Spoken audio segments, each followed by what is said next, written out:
Thank you everyone for joining us today here at Levittown Public Library's Zagosky class with Kimberly. Today is Monday, September 27th, 2021, approximately, I can't speak today, 11 a.m. Go ahead, Kim. Thank you, everybody. And thank you for Levittown Library again. Man, you guys love me. I appreciate it. I keep coming back. So if you're new to this class, Zagosky is just another word for posture. If anything doesn't work out for you today, i.e. if something hurts, the bad pain, then just stop the movement or stop the exercise and just wait a bit. I might give you a modification that helps you, or maybe a next exercise will be better off for you. Just listen to your body. That's what I ask you guys to do. If something doesn't feel right, please don't do it. Today, we're going to do something a little bit different. I want to go through the east-west breathing routine. We haven't touched on that in a long time. So we're going to do exercises that we don't normally do, and they're going to require, one, a pillow or a block. We're going to need this. If you haven't used a block before, if you don't have a yoga block, or if you don't have one of these Zagosky blocks, you're going to take a pillow off of your bed. You're going to fold it in half so that we have a lot of resistance. You don't want your pillow to collapse on you. So I can push on this and I can't squish it all the way down. So I want you guys to get something with a lot of resistance. The other thing we're going to be using is either a countertop or a windowsill. And I got a windowsill right over here. So the reason for that is we're going to be doing unilateral or one-sided moves today in order to prep our ribs to hold our lungs in a specific place, well, our lungs, organs, and other tissues in a specific place so that we can get our diaphragm to start kicking on. So we're going to be doing a couple of one-sided moves. If that doesn't work out and you don't have a countertop and you don't have a windowsill, I'll just show you how to do it with both arms. That's okay too. It's not going to kill you to do it another way. So where we're going to start out today is in a standing position. Like I said, I'm going to take my arm to the windowsill. If you've got I see something popping up. If you've got a windowsill, someone says they have no sound. Not sure if that's me. If you guys can hear me, give me a thumbs up, please. Okay, good. So it might just be her. Okay, so if you've got a windowsill or you have a countertop, what we want to do is get the elbow a little lower than the shoulder. So I don't want you to put your arm on a windowsill that's like this.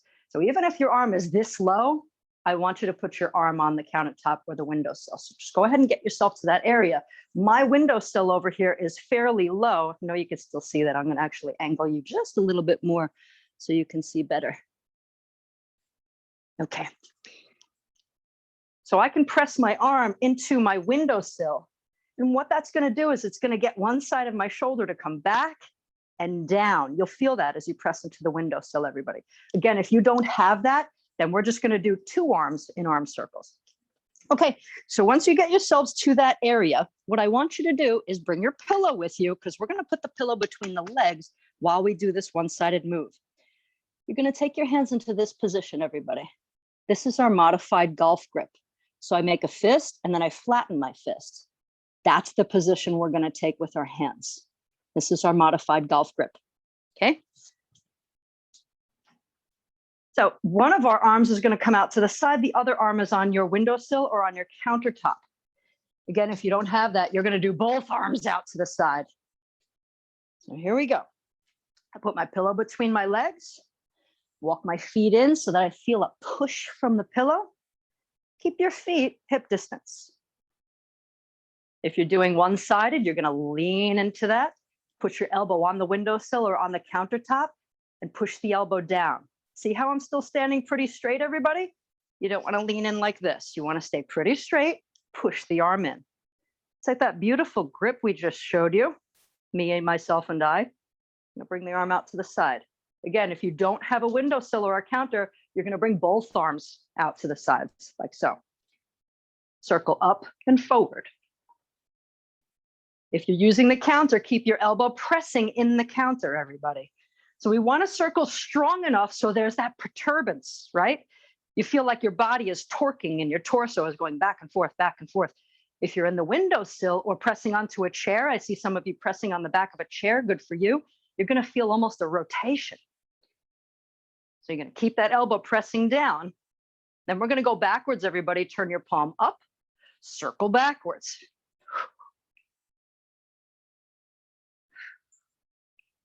Circle back. Sweating already, my goodness.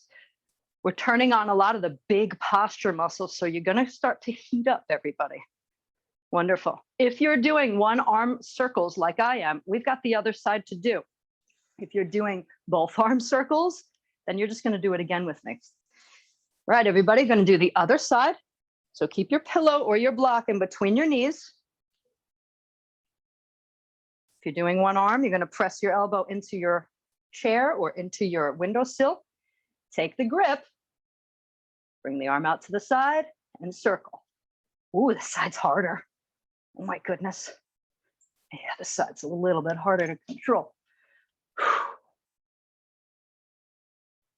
Relax the belly, everybody. Forgot to say that for our first round.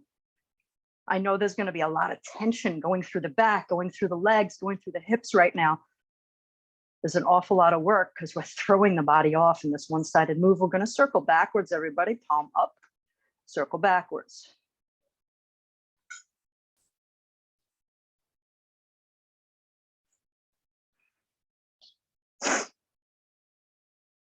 Wow, this is so hard to coordinate. When you have both arms doing it, the circles are a lot easier. Realizing how uncoordinated I am with this one side. That'll clear up. Very good, everybody. We're going to come back to our first position. We're going to head into elbow curls now. You're going to take your hands to that same position. Again, we're going to do these one-sided, but if you don't have anything to press into, you're going to do both. And that looks like this. You're going to take that same position with your hands, our modified golf grip. I'm standing by my windowsill or by the counter, knuckles to temple, open, close. So we're treating the shoulder at this moment almost like a hinge. Almost like a hinge, everybody. Open and close, treating the shoulder like a hinge. And again, if you're doing one-sided, keep that elbow pressing into the counter or the chair or the window. That's going to stabilize the opposing side. If you're doing both elbows at the same time, no need to press into anything. Try to get the fullest range of motion you can. Don't bend your wrist. We want to move through the shoulder as if it was a hinge. That's all we're doing. This is going to feel different on the other side. I guarantee it. Everybody ready? We're going to flip to the other side. So just turn around, about face. Make sure your feet are pointed straight ahead again. Take your grip. Knuckles touch your temples. They don't leave your temple. Oh, that's different. Open and close. It's okay if you don't have a windowsill. You can put knuckles to both of your temples and open and close your elbows both at the same time. You don't have to do one-sided.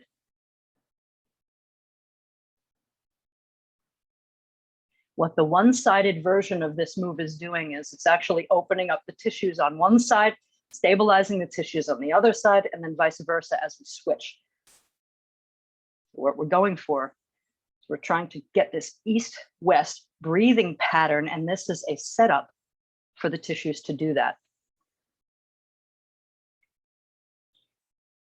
Our next move is going to be the drape. So I want you guys to find either an ottoman or a couch, or even a chair with a bunch of pillows on it.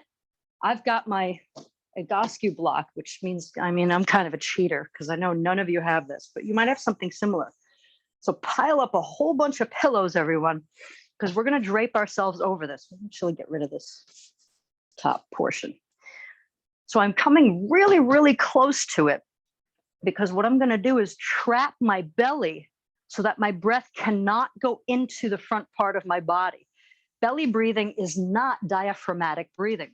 Our diaphragm actually connects through our back, through our sides, through our front. So you want to breathe down. You want the diaphragm to create breath. But as we've gone through life, we've gotten to quite a compensation.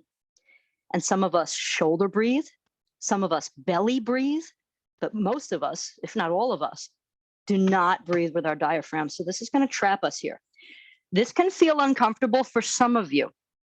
If it is, just get out of the move and breathe normally. It's not going to hurt you to try and activate your diaphragm without trapping it. So I'm in what's called the drape. I'm going to stay here for 3 minutes to start off with. It's not a bad idea to stay here for 5 minutes, but we're just going to try 3 minutes to start.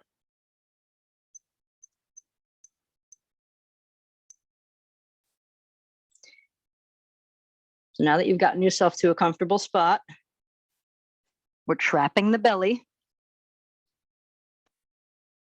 I want you to think about taking your breath into the space beneath your ribs on the back side of your body. Into the space beneath your ribs on the back side of your body. It's a nice soft tissue area. It's just above your hips. And I want you to use your breath to open up that space. So as you breathe in, you feel that space expand. And in fact, as you're doing that breath, I'm just going to touch in that area. This is where it is. I'm touching with my hand right here beneath my ribs on both sides. When you guys visited with me in person, I would place my fingers into that area, and I would ask you to use your breath to push my fingers out of that area.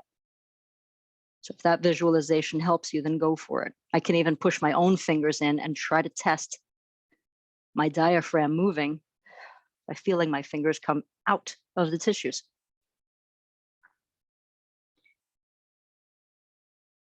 While you breathe here, you might also feel, wow, my organs are pressing down into my pelvis. You can feel the depth all the way, maybe down to the base of the pelvis. Everybody feel that? Might just be that now you're becoming in tune with it and you're able to feel it. This is the way we actually should be breathing, using our diaphragm. So when the diaphragm is doing its job, when that muscle helps you draw in breath, or actually initiates the draw of your breath, it massages all of your organs on every breath. How many times do we breathe a day? 2,000 something, I forgot the number, but it's a lot. So it's like doing a cats and dogs all day long. I'm no doctor, but when you consider us not breathing correctly, us stifling the movement of our organs, and either sitting or doing one-sided movements all day long, and our diaphragm shutting down, can you consider how that takes effect on the body as far as illness? Stomach problems, gut problems, spleen, liver, you name it. These organs should be pushed and pressed by the diaphragm every breath.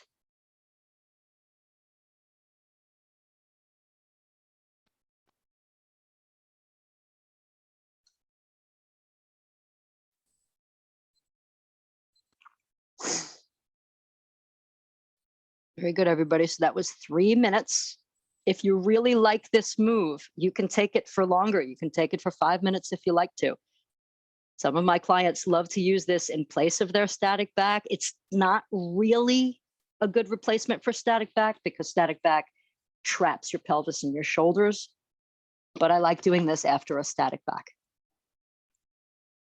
I'm going to take you into something called the elevated child pose. You come out of your, ooh, ooh, that feels different. I'm going to come out of that drape position. Oh, I feel a little lifted, right? Nice and stretched. We're going to come into a position called the elevated child's pose. And again, if you're not okay laying on your knees or on hands and knees, you can take yourself to the bed. In fact, you can even take another version of this. Let's see how tough this might be. It'll be a little harder, but you can squat and place your arms on a table and try to do a child's pose here. What we're going after is we're trapping the belly again. So this one's a little bit of a toughie, but I know you guys can do it. So just get creative if you need to adjust things. I'll turn my video camera again. We're going to take child's pose. So that's on knees. You're going to come to a kneeling position, everybody. And we're going to lay the belly on the thighs if you can get there. Some of you are going to have a super hard time because your ankle does not like to plantar flex. You have a hard time doing that. Your ankle likes to stay here in dorsiflexion. So if that's happening, you can take a pillow and you can put it right underneath you and you can sit on it. So you don't have to force yourself into really hard plantar flexion. So if your ankles love to do this, it's going to give you a little bit of that ease. But I can do it, so I'm going to come fully into child's pose. So here's my child.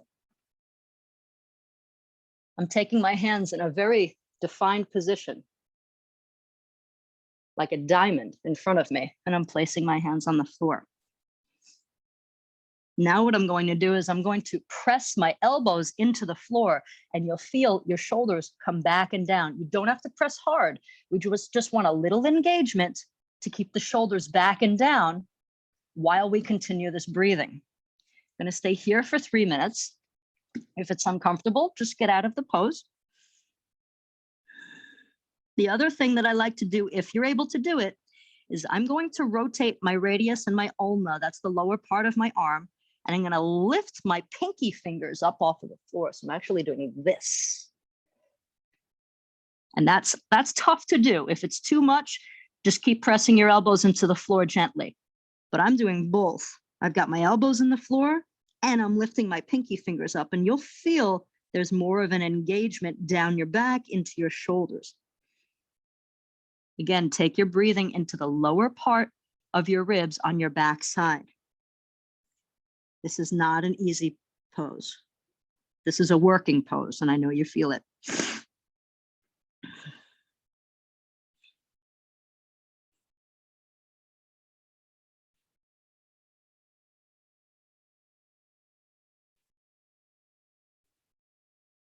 You might even get some hip cramping or some foot cramping in this. If you need a break, go ahead and take a break. You can get creative with this. You can kneel on your bed and pile up some pillows. Place your arms on the pillows. Heck, if it's too much, kneel on the bed, place your arms on the wall. Do something similar. It doesn't hurt to get creative.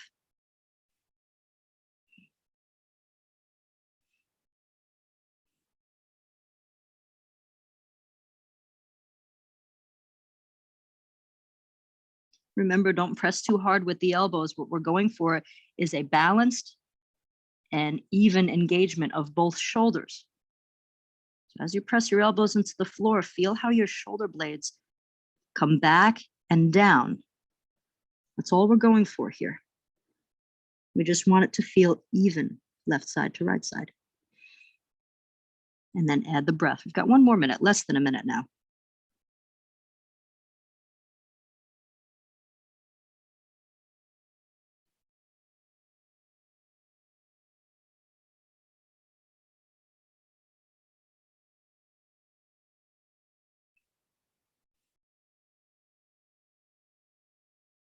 You feel how shallow your breath has gotten because most of us are stomach breathers or shoulder breathers. And it's difficult to actually draw breaths. Anybody feel that? Remember when I first did this move, I felt out of breath because my diaphragm was that weak. It just couldn't draw the breath inside of my body.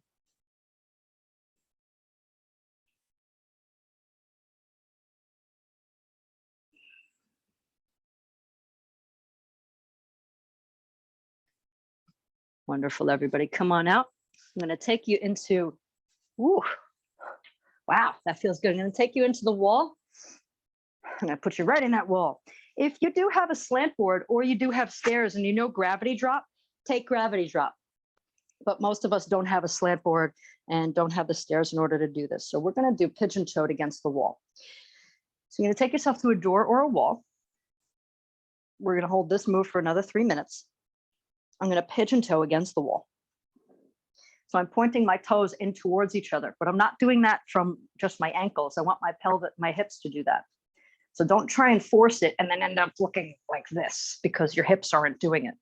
So I want you to rotate in from hips and look down at your feet, make them even. I don't care how deep the angle is. I don't care how steep it is, even if your feet almost look like they're parallel. Get some amount of inward rotation from both of your hips. If you have a different shape on your behind and it's forcing you to do something like this away from the wall and it feels terribly uncomfortable, step a few inches away from the wall. The wall is here to trap our body from rotating. That's all. So we're using it as a guide here. Just a little bit of a guide. I'm keeping both of my thighs tight. That's it. Thighs tight, so my knees are straight. And by taking out any compensation, any bending in my knees, it's going to force all of that leverage to go right here in the hips, which creates a chain reaction. Pelvis changes its position. Spine changes its position. Shoulders and head change its position. You guys stay where you're at. I'm going to check. I just see that somebody asked a question. Just going to reference that. And of course, it disappeared.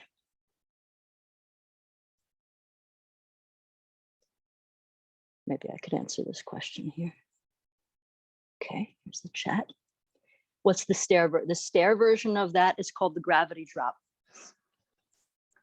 I will talk about that. So the gravity drop, it looks like a calf stretch hanging off of your stairs. Must be done with shoes when you do gravity drop. And if on your own time, if you want to check it out, look it up. You look up Egoscue gravity drop, you're going to see a better picture of it. I don't have stairs here, so I can't demonstrate it very well. When you do gravity drop off of the stairs, you must have 2 handholds on either side of you that are even. You can't do a gravity drop with only one banister and hang on to the banister because it's going to twist your body. The point of gravity drop is to get the heels to drop lower than the balls of your feet, which is almost doing what we're doing right here. It's going to cause the pelvis to tip forward in an anterior tilt, cause the spine to react, the shoulders and the head to also react. But gravity drop, you must hang on to something. You must hang on to something because you want to lean back on top of the heels. So if you had nothing to hang on to, you'd fall down the stairs. It's not about trying to balance on the edge of a step to get a calf stretch. There's more going on. So that's what gravity drop is. I hope that answers your question. Oh, this move feels so good. To people who have a tendency to go into a C-curved spine, this move will actually take you in the opposite direction. This is going to cause your pelvis to start to tip forward, creating a nice S-curve in your spine.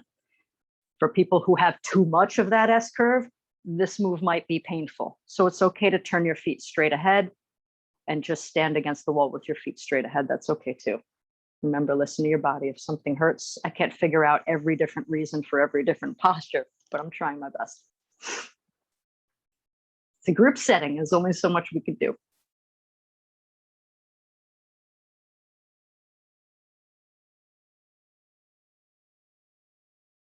So those are the beginning portions of the east-west breathing routine. If you look up east-west breathing, you're going to find some good information on the internet for that one. You might even find the entire routine. Few people have that posted, so you'll find the entire routine. Hope you guys like that. Okay, we're going to get into some stretches on the floor. Leave your stuff nearby. I'm going to take everybody into an upper spinal floor twist. Now that we made the body all straight, we're going to twist it up again. So I'm going to lay on the side. If you can't lay on your side, you can get this done sitting in a chair. It's very simple. So just pretend I'm sitting in a chair. I'm sitting in a chair and I'm just going to twist my body to one side.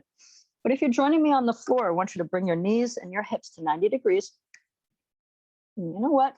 We're going to open up the arms, but you're going to keep your knees in that nice, perfect stack. You see how I'm opening up my arm, keeping the wrist and the elbow in line with both of my shoulders. I'm holding my hips and my knees together. I don't want them to slide. So again, I'm trapping my body. My arm is coming nowhere near the floor yet. It used to when I did a whole lot of these.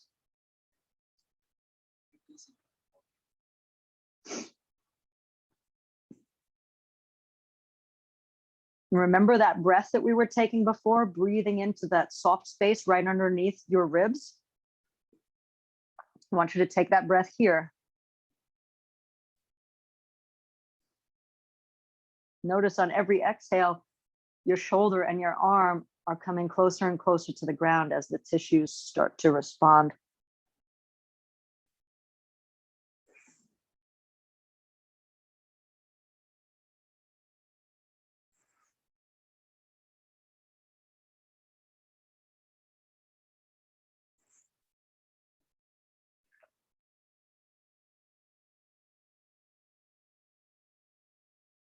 If your arm and your shoulder have hit the floor right off the bat, most likely you're cheating. So I want you to double check that your knees are in a vertical stack.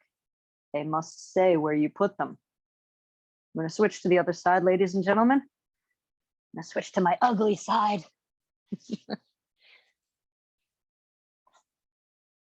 I used to spend a lot of time with the whole Abraham Hicks line of thinking, and I loved this one talk that they had. Something broke at their home. They had a whole bunch of glass knickknacks. And the wife's response was, "Oh no!" And the husband's response was, "Oh good. We have more stuff to want now." And that's a great optimistic way to look at things. You know, when stuff breaks, and it can be tragic, it can be sad, because we have a tendency to kind of latch on to things and identify with things. But once things kind of get broken, it creates a requirement to replace oftentimes. So it's new creation. I'm experiencing that with my arm, as you guys might be experiencing that with knees, ankles, shoulders. You know, it gives you something to want, something to desire, something to live for. Oh boy, I heard that. Was that Anne?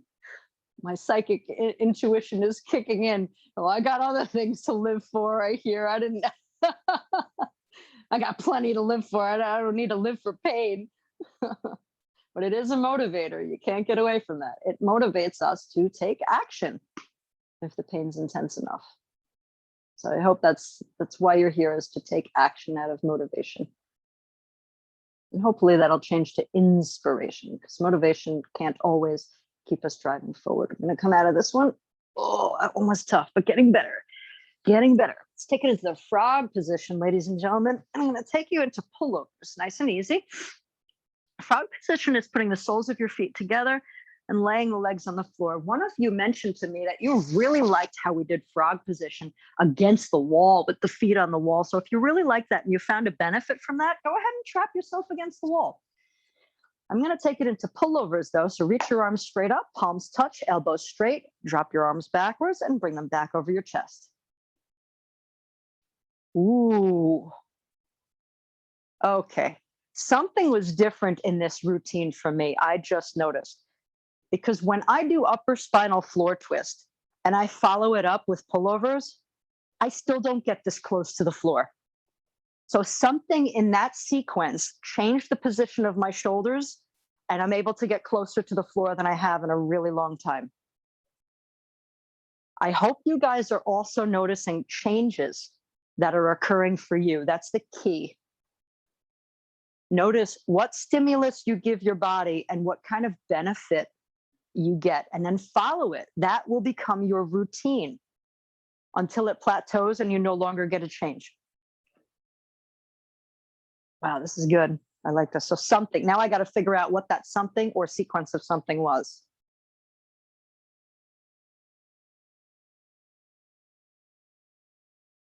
Yay. Inside I'm cheering.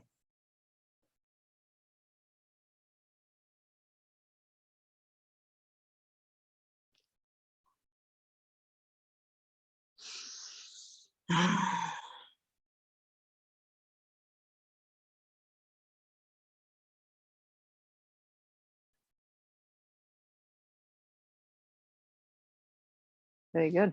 All right, ladies and gentlemen, I'm going to flip you over onto your belly. We're going to get into the hips and we're going to do active wishbone.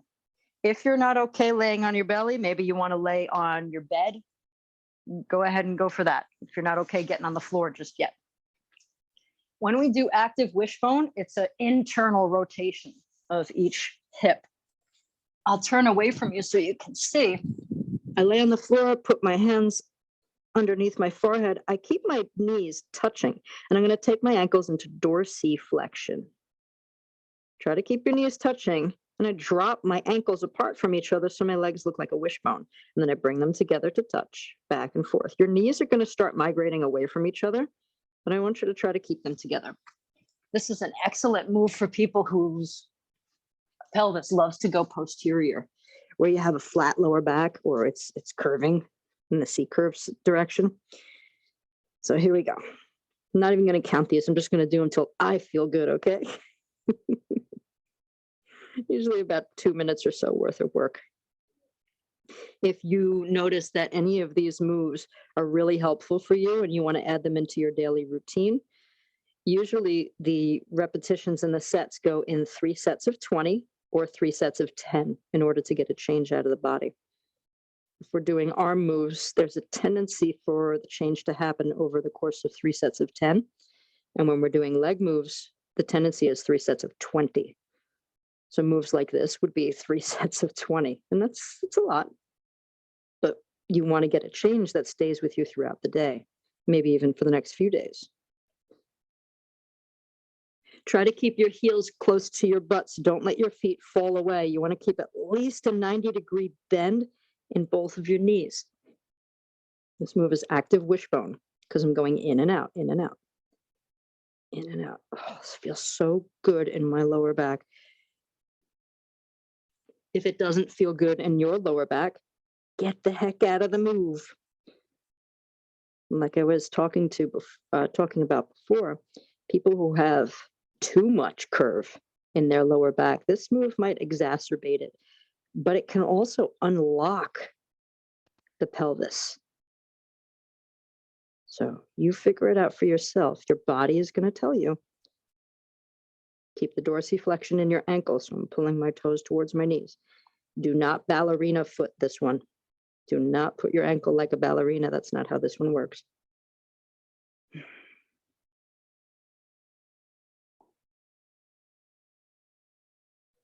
Very good. I am liking this one. It just feels so good. It feels so good today. But I can't stay here forever. I'm going to come out and we're going to do kneeling ankle squeezes, ladies and gentlemen.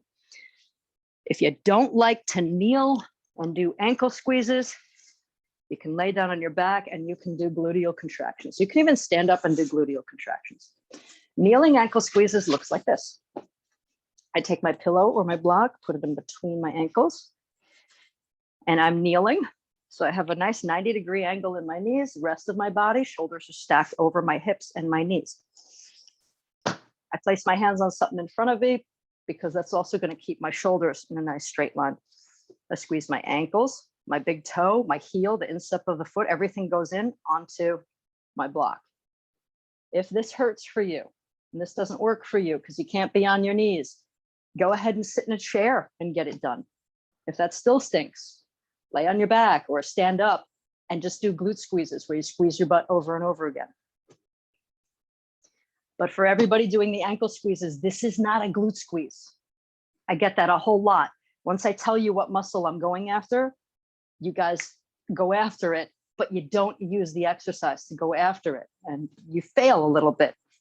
What we want to do is allow the body time to recruit the correct muscles in the exercise. So doing a glute squeeze here would be cheating. You should be able to push your ankles together and the glutes will eventually do the work without you thinking about it. That's what we want out of this one. You can even get this done laying on your belly, in the same position we just came out of. So that's another way to do it. But this way, there's a lot more load on the hips. So this is actually going to prep you to stand properly.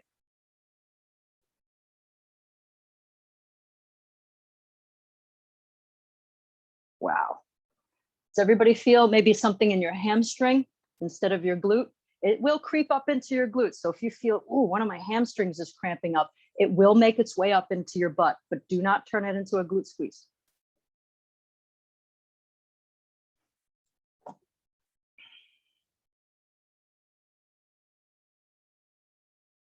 There it goes. Starting to go for me. Yay. Took a while. Once you feel the change that we're going for, you can give yourself 10 more reps and then you can get out of it. That's just a basis that I go for with therapy. So I might stay somewhere with someone for maybe 20 minutes until a muscle turns on. Then once it does, I'll give it a few more reps and then we'll move on. So all we want to do is just recruit the right muscles for the job. That's what we're doing. Very good. Okay, everybody. I'm going to head into a little bit more of a workout. I'm going to take everybody into push-up position. You can do this against the wall if you want to. And if you've never done push-ups with me, you're going to do static extension position. So if you're okay being on the floor, I'm going to show you the prep position for shoulders, ladies and gentlemen. So in Agascu style moves, what we always have a tendency to do is keep the shoulders in the back and down position. So if you're on your hands and knees, I want you to drop your shoulder blades together. I'm going to show you one more time. Hands and knees, shoulder blades come together. Now that's pretty difficult for some of you to do.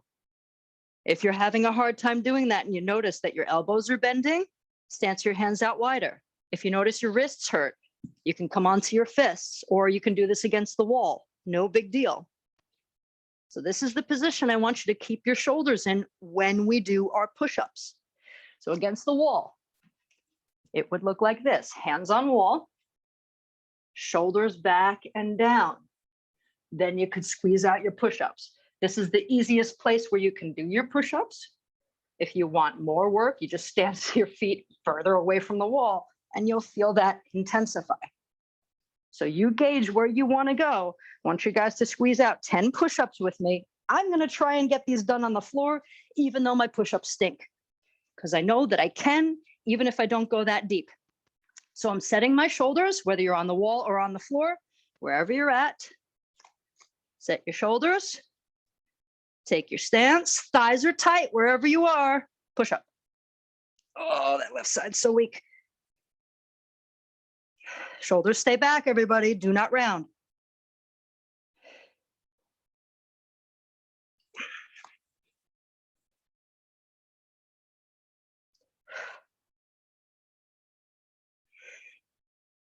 Caught myself rounding. Oh, that's tough.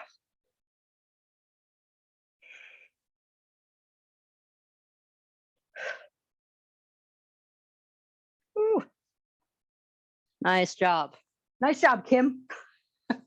Good job with the push-ups, everybody. I see some of you doing cats and dogs. Fantastic. You guys are smart cookies. You're gonna flip over onto your back. You can either lay on the floor or you can sit on a seat. I've even done this with you guys on a chair. We're gonna do flutter kicks. So you can sit in a chair. You can put both of your legs straight out in front of you on a chair, or if that's too hard, put one foot down, lift one over and over and over again. But I'm gonna do both. I'm gonna do a minute worth of flutter kicks. I hope you guys will come with me. It's tough, but just get it done. So I like to put my hands underneath my butt. Knees stay as straight as I can make them. Ankles are in dorsiflexion for my first 10. Every 10, I change them and I change the position of my ankles, but I keep my knees straight.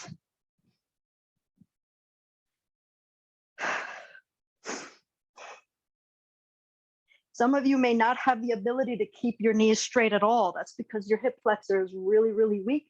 So it's asking the knee to bend to help it. So you can work on just lifting one leg at a time over and over and over again, and then switch every 10. That's okay. So you're just regressing.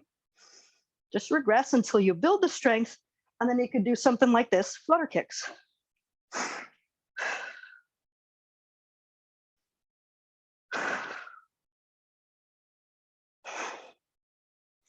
I remember when I used to work for different gyms, or when I started working for different gyms, I took everybody's class. And I remember they'd always call this some sort of abdominal exercise. I'm like, what? This doesn't make any sense. Your abs are there to actually support this, but what's doing the movement is hip flexor. So when I'm doing it, I'm feeling, wow, this is all hip, all hip. How is this an abdominal exercise? Well, they were wrong.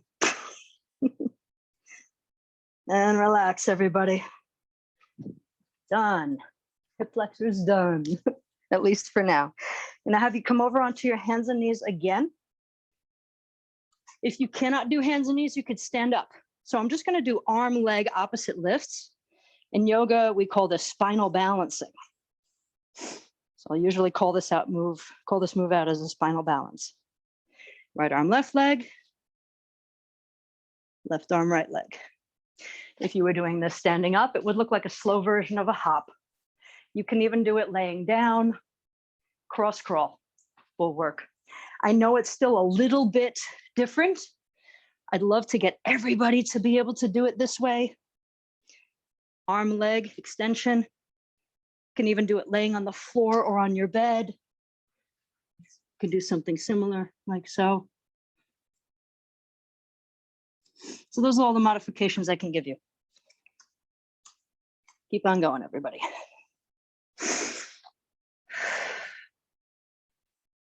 I'm pausing at the height of the movement. Just a little pause. Back and forth.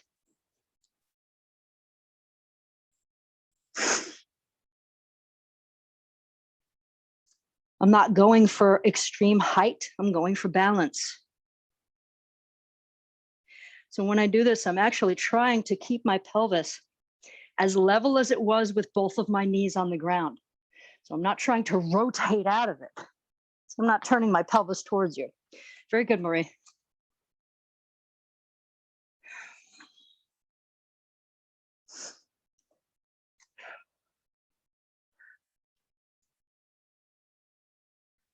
I was wondering why that looked off. Keep on going, Lauren, except do opposite arm to opposite leg. Like, why is somebody going back and forth? Yes, that's it. Good thing I looked up. I catch this an awful lot, everybody. You're using the same leg and the same arm on the same side. When we walk, it's supposed to be cross, contralateral. So right leg, left arm. We tend to lose that pattern sometimes. And so someone just lost that pattern. So it's right arm, left leg, left arm, right leg. Knew something was off. Great. Come on down, everybody. Gonna lay on your back. I'm gonna do some really, really easy stuff like knee drops, hip crossover stretch. And you know what? I'm gonna give you another harder stretch. So let's just start out with our knee drops. Keep your feet nice and parallel, please. I'm gonna stance my feet a little wider than hip distance. So hip distance would be about a fist distance between my big toes. We're gonna go a step wider. Keep your feet parallel. And I'm dropping my knees to the right and to the left. I am rotating pretty strongly through my pelvis, but my shoulders stay on the floor. The goal is to reach the knees towards the floor. I'm not touching the floor, but that's the goal, is to reach them to hit the floor and drive from your hips.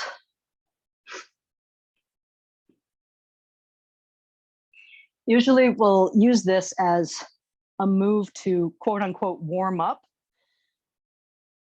because it recruits the rotating muscles, which are supposed to be the supporting muscles through the hips and the pelvis. So when we could get them to remember how to do their work, it frees up the big posture muscles for the power.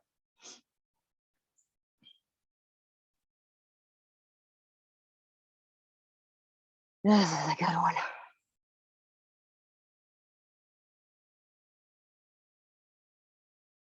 I'm going to give you guys hip crossover stretch, and we're going to do crocodile because it's a hard one.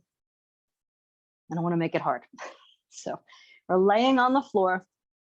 Again, you could do knee drops sitting in a chair and get creative. This is basically a chair pose that I'm in. You could do this next move in a chair too. You can take the arms out to a T, palms face down. We're doing hip crossover stretch. We're going to do 1 minute each side. So my feet are still hip distance. Cross your left ankle to your right knee. There's a nice triangular shape between your legs. Keep that there. Ankle stays connected to the knee. Now slowly rotate so that your legs are falling to the right. So I'm twisting my lower half of my body and my legs fall to the floor, but don't slide your leg. That's why I said do it slowly, so that you're not sliding your foot anywhere. Your left knee should not be falling in towards your chest. You want to point your left knee towards the ceiling using all the muscles we just woke up in your hips.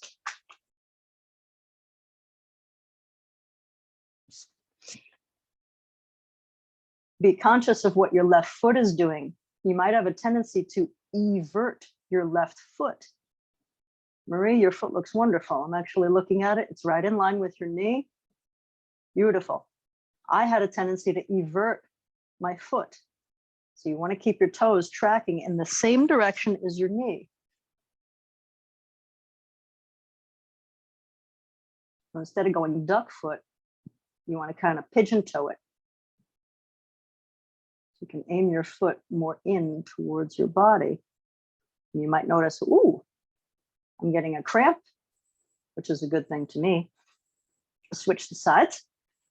Reset your feet, ladies and gentlemen.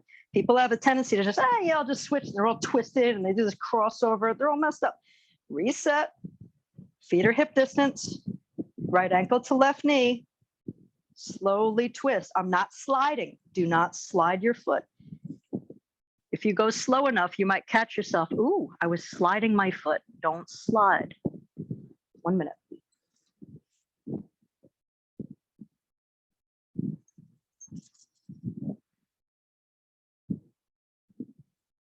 Man, time goes so fast when I describe all of these moves, but I hope these moves were helpful for you today. We haven't touched on any of the diaphragmatic east-west breathing moves in a really long time. And I just got inspired to do that again today. It's tough because it's so description intensive. And they're moves that are very, you have to be really articulate, don't you? And you have to be focused on form, and they can be really description intensive. So I don't do them all the time, especially when there's people who are new to Egoscue. But maybe I should pick up Thursdays again. Maybe I should do another intermediate class on Thursdays again. So if you guys have my email, shoot me a message if you want to pick up a Thursday, and I'll consider that. Okay, come on out, everybody. Here's the hard move, the crocodile. Same hand position. Palms down. Palms down. You can do this standing up too. It's basically what I'm doing. I'm in a standing position, legs straight, feet hip distance. Stack your right foot on top of your left. Here's the kicker. Keep your thighs tight. Keep your butt squeezed. We're going to rotate through your lower half. Twist to the left. Shoulders stay on the floor, ladies and gentlemen. Shoulders stay on the floor. Good job there, Marie. Just keep your arms nice and relaxed. So everybody's got different things going on. If this is causing you shoulder pain to bring your arms out to a T, just change the position of your arms. Do what's right for you. Just caught myself leaving my butt flaccid. You got to keep your butt clenched in this move. So you're tight from your butt cheeks, through your thighs, into your calves, all the way down to your heels. We're rotating through the waist. This is hard, I know. Hold out for me, 15 more seconds. Knees straight. Oh, bottom knee wants to bend so badly, doesn't it? You want to push through the floor with your hands. I know, Anne, don't do it. Don't you dare do it, I know. 5, 4, 3, 2, 1, come out. One more side, everybody. Okay, legs straight out. Palms down, left foot goes on top this time. Thighs tight, butt tight. Rotate. Oh, man, this side's hard. Woo. Boy, this side is hard for me. Probably because I've been cheating using my arm the whole time, and now it's so weak I can't use it. Keep your butt squeezed. Keep your thighs tight. We're twisting only through the waist. You can do this standing, most definitely. It's not quite the same. It's a lot harder laying down. 15 seconds.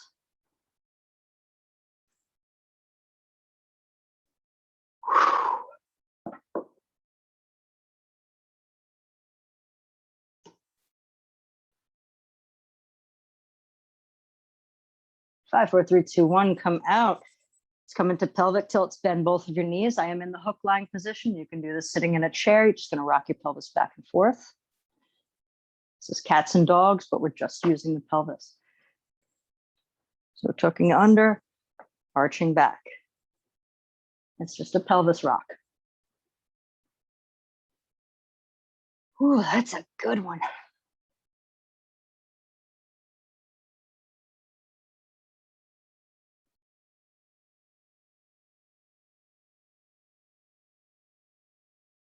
Fantastic. Now you can either test yourself out in this hook lying position like I'm going to do, but if you really love static back, go ahead and take static back. You can put your legs up on top of a block or a chair and rest them there. But I want you to recheck, how does your breathing feel? So we started out doing arm circles, all sorts of stuff. Then we did the drape and you got a sensation of, where's my breathing? So breathe into that lower back area, see how it feels now.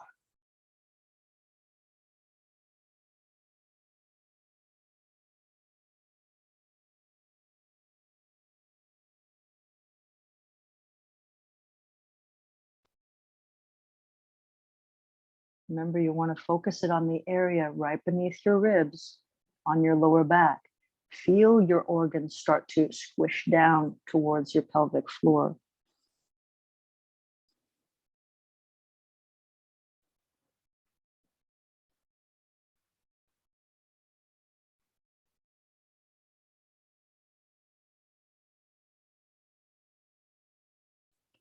Get back into a relationship with your diaphragm. Talk to it, pet it, have tea, have some crumpets. Hey, how you doing? I'd like to get to know you better.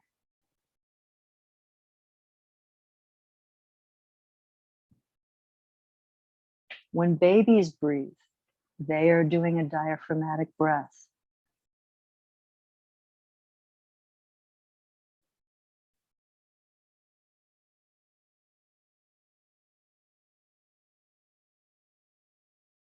I'm going to keep my voice nice and gentle. You guys can stay here for as long as you want to. Please feel free to keep in touch with your diaphragm.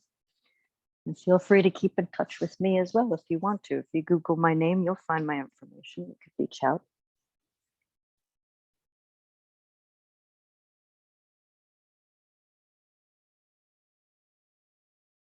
Very nice, everybody.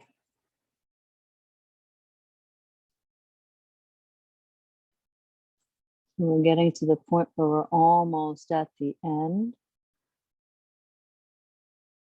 And you don't have to do anything. You can just stay there and breathe for the next 5 minutes, 10 minutes. Just stay in touch with yourself. And I hope that you'll be able to keep this feeling of being in touch with yourself. Hold it throughout the day, or at least for the next few hours. So you can create on purpose, live on purpose, not by default. Thank you so much for joining me today, everyone. I'll see you next time.